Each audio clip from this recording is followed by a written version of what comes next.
Mayong gabi, kaninyong tanan, mga igsoon ko diya kang Kristo. Kumusta kamo? Ay, salamat sa Diyos. Palakpakan nato ang Diyos, mga igsoon. Kay kusog kayo mamutubag. Kusog o way tubag, ingon man sila nga parihara kuno. Kay silence means yes man kuno. Pero lami gyud paminaon ang mutubag. Amen? Mao na siya mga igsuon. So karong adlaw, ikatulong adlaw sa nobena. Ang ako nakita dito kay lahi man ang tema nga gipost ni Father Ramel, so murag nagpulat ko gamay, no? Pero pareha-pareha gihapon ang pagtahan sa kaugalingon.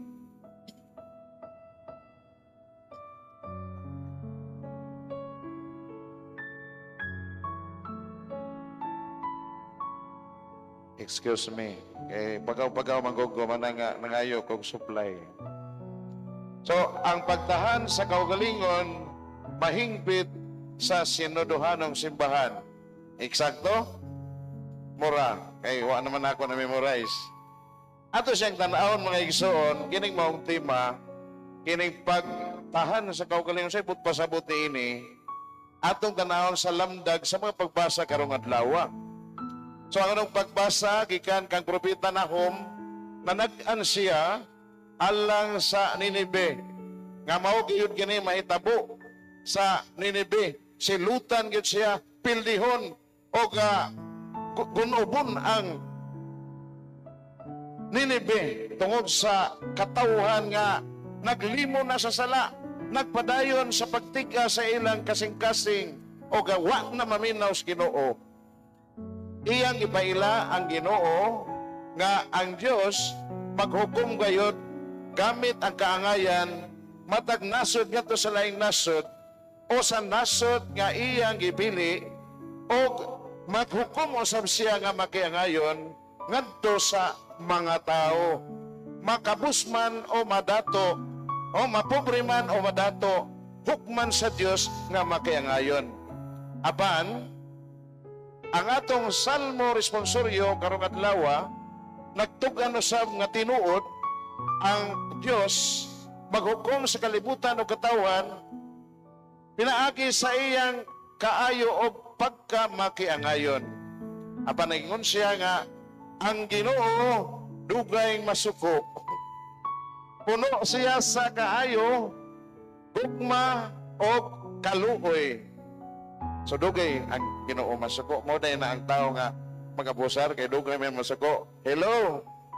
Ato ibutang diha sa atong tagsa-tagsa ka pamilya. Aron nga masabtan nato nga di ba usayog di lang gyud ta ato lang gyud pasakdan ato mga anak kay nga nang ilang binuhatan.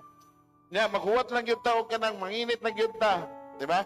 Kay mo pasensyoso man, mo pailog man ang ginikanan. Pero mga bata di sila masayod og dili nato hinahinayog tudlo. Unsay wa nato magustuhi, unsa po'y atong nagustuhan. Amen? Oh, o dili nato sila kanang ato silang sultian nga kanang imong gihimo badi man mao. Sige magkagihapon ng anak, di ba? O di nato sila sultian. Magpadayon na gina sa ilang sayop, di ba? Kayo sahay magpasagad naman po ginikanan po. Di man lang yung nga white time ang ginikanan mo sulti, makigistorya. Masay na po nga, pasagad naman po. Magtutod mo po ni papak mama, kinsay mo disiplina na yung mga anak ka. Hello? Na kung sahay ka busy man, si papak mama, trabaho, papa ka nang sige ka ng overtime, akong mama, busy sa tindahan. Ang mga anak, susihom lang dito, nagkakaon na ba o wa? Nabaghay ka ng baon sa pag-eskwela o wa? O kumplito na o okay na. Pero di na tayo makamonitor o kung sa ilang maayong mga gihimo o ang mga gihimo nila nga dili maayo. Amen? Ang to nadugay nga mubuto na lang, makurat na lang ta. Diyos, di pa ta magsugod pag leksyon nila, paghatag og mga aral, no? Pagtudlo nila. Kunya, lisod naman usbon. Diba? Kabantay mo, anak? Kaya, ingnan lang nato, sige, mapailobon mo ng ginikanan, pero sa isa, nagpasagad po ng ginikanan. Tinoo, dili. Oh, gamay ra mahinon tubag sa ato pa tunga-tunga na lang tanguban kanang mapailubon jud kay mapagmahal man pud ang ginikanan. Amen. Pero inana usay ang maitabo sa atong mga anak kung kulang ta og panahon sa pakiguban-uban nila. Dili ta makapuna o dili ta maka-appreciate makadaig nila unsay mga maayong nahimo nila, di pud ta makapuna og unsay dili maayo nga ilang gihimo. Amen. So mana siya na madugay ora ka nang lisod naman badlongon ning anak ka. So ang Ginoo dugay masuko. May gugmaon o maluluyon. Ato nang ibutang diha, Dapita. Mahimo sad nga mahitabo kana sa atong kinabuhi. Pero usay di tagakita kung asa ta nagkuwang mga ginikanan. Amen. Balikan gyud nato na. Kung sa hinungdan nga di naman tagabadlong ron sa atong mga anak, wag yun tay-tay. Siguro number 1 na. O ta o kanang ikaduha, wa nato makita ang kaimportante sa pag-uman-uban sa atong mga anak. Pagtudloon sa'y maayo, pagdaig nila o sa'y nahimo nga maayo, o pagpuna o kung sa'y wa mahimo nila. Okay. Yan ang Ginoo. Dugay siya masuko. Pero ikaw, kung ikaw masuko na kaginikanan, nakita na mo imong pagkuwang sa imong panahon, sa may imong buhaton.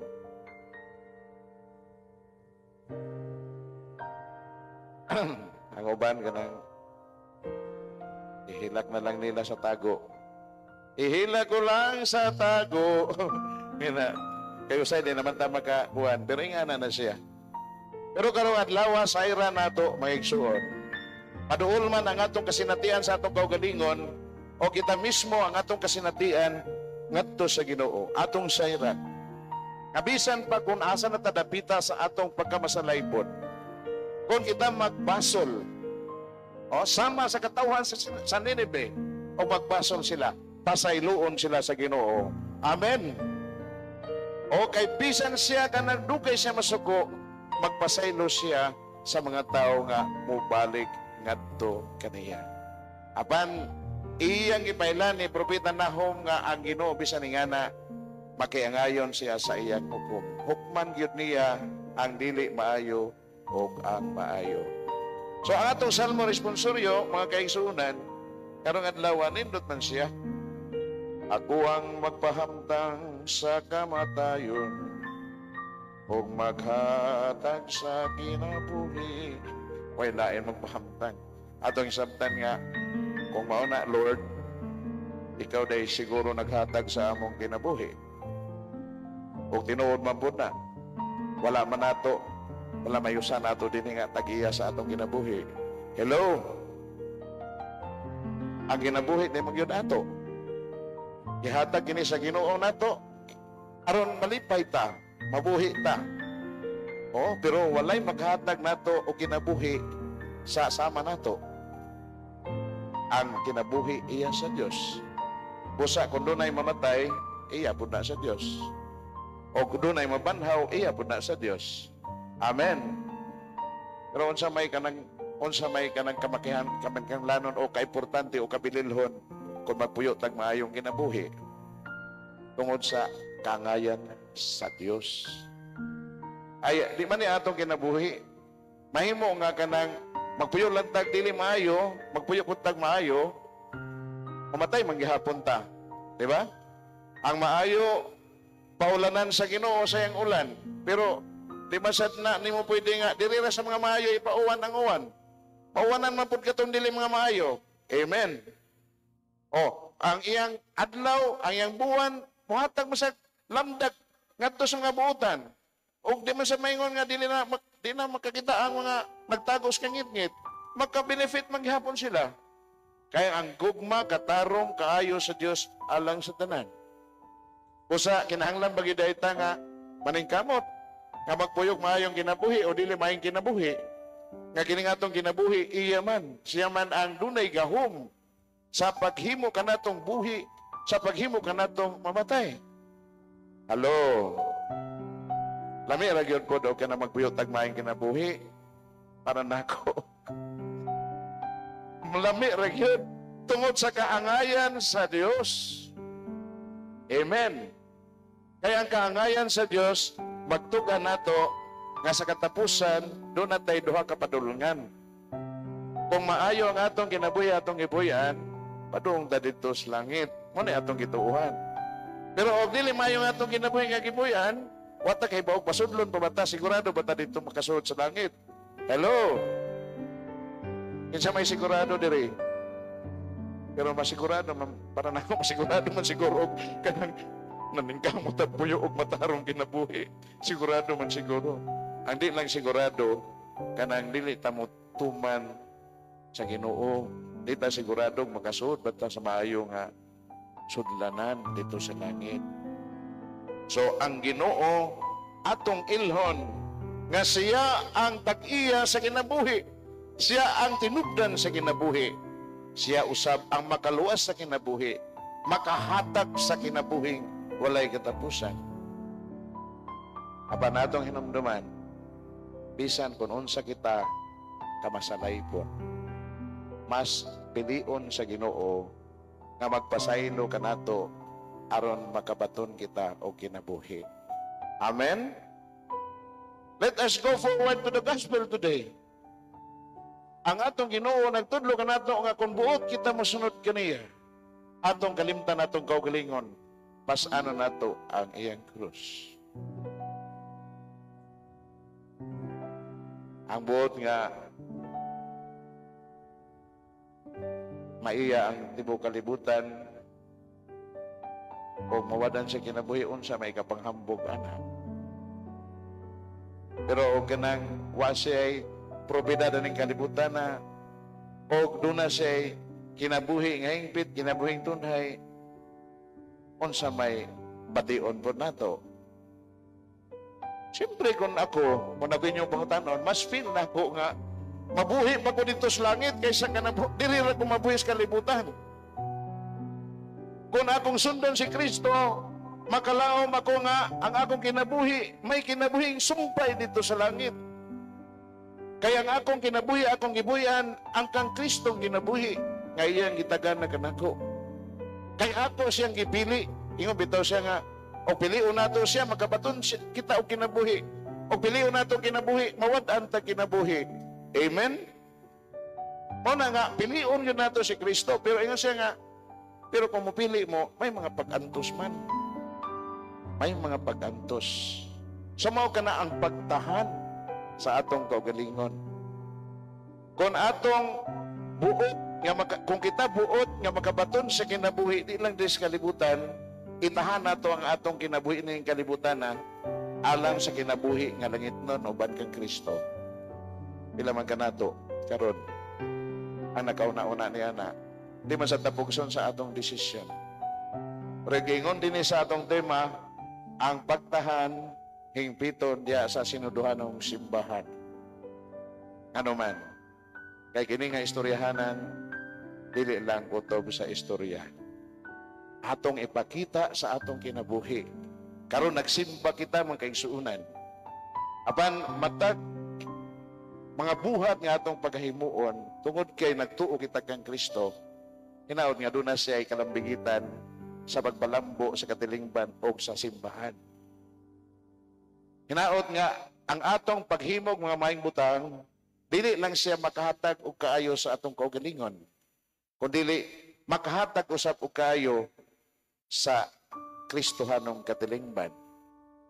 Kay og kanang ang atong mga maing butang gihimo, gituohan atong maayo, nakahatag lang og benepisyo sa atong kaugalingon, unsaon man pagkahimo natong kabahin sa sinuduhanong simbahan. So naagyot ka na. Ang pag-ampo o ang atong mga buhat, dunay pagkalambigit ni ini, ngadto sa atong Kristohanong katilingban, ngadto sa atong simbahan, sa gagmay Kristohanong katilingban, gikan sa ang sa mga kapilya, o ang sa atong tagsa-tagsa kapamilya, ngadto sa atong tagsa-tagsa kapilya, ngadto sa tibok natong parokya. Nakita, kabahin ining maong simbahan. So ang atong mga sakripisyo, dili malabay na walay bili. Nagsakripisyo man ta. Karon nagsimba ta, naghalat mo, no, na ay mga sponsorships, na ay mga offerings na to, pat na sa atong pagpasidungog sa Ginoo. Usahay, outside ani nga makalihukan, kanang panawagan simbahan, mga meeting na to, BEC, o kanang nato mga parish assembly, kanang pagplano sa lakaw sa parokya. Sakripisyo man na, kumuanhita, mapilta, aktibo ta nga moapil, di ba? Communion, participation, mission. Kung kanang tulo na ata kanunay, bisan kung naningkamot kita pagpalambo, sab sa atong tagsatag sa kapanimalay, nagtahan kita sa atong kaugalingon.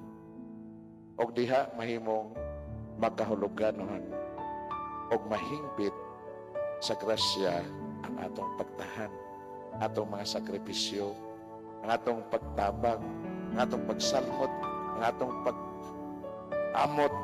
Di lang na historyahanan sa pagsalmot, apil po ng amot. Amen? Karoon pila man inyong naamot.